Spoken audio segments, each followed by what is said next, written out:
नमस्कार, मैं दमाराम। आज के इस वीडियो में विश्व के सबसे बड़े लोकतांत्रिक देश भारत की लोकसभा के बारे में जानेंगे। लोकसभा को संसद का निचला सदन भी कहा जाता है।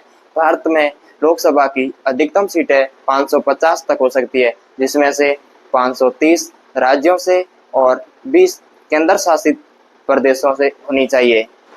वर्तमान में 543 सीटों पे चुनाव होता है, जिसमें से 524 सीटें 28 राज्यों से और 19 सीटें 8 केंद्र शासित प्रदेशों से। इनमें से जिस किसी की भी या जिस पार्टी या गठबंधन की 272 सीट से ज़्यादा सीट आएगी, उस पार्टी या उस गठबंधन की सरकार बनती है। टोटल सीट में से 80 सीटें उत्तर प्रदेश राज्य से है। सबसे ज़्यादा सीटें होने के कारण उत्तर प्रदेश केंद्र की राजनीति में सबसे ज़्यादा भूमिका निभाता है।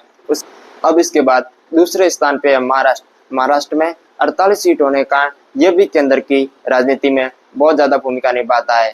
तीसरे स्थान पे आता है पश्चिम बंगाल, जिसमें 42 सीटें हैं।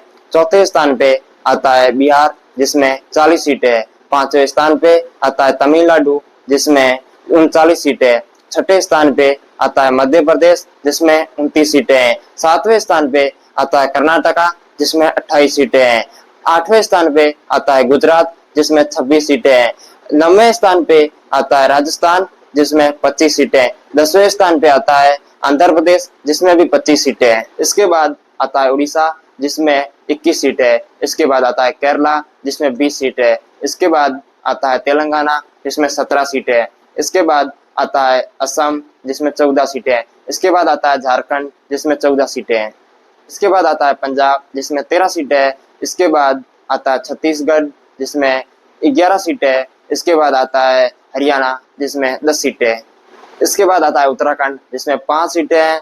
उसके बाद आता है हिमाचल प्रदेश, जिसमें 4 सीटें हैं। इसके बाद अरुणाचल प्रदेश, त्रिपुरा, मेघालय, मणिपुर और गोवा में 2-2 सीटें हैं। नागालैंड और सिक्किम में 1-1 सीटें हैं। इसके बाद 19 केंद्र शासित प्रदेशों की सीटें आती है, जिसमें से 7 सीटें दिल्ली से है, 5 सीटें जम्मू एंड कश्मीर से हैं और Andaman and Nicobar island, Chandigarh, Dadra Nagar Haveli, Daman and Diu, Ladakh, Lakshadweep और पुडुचेरी में 1-1 सीट है।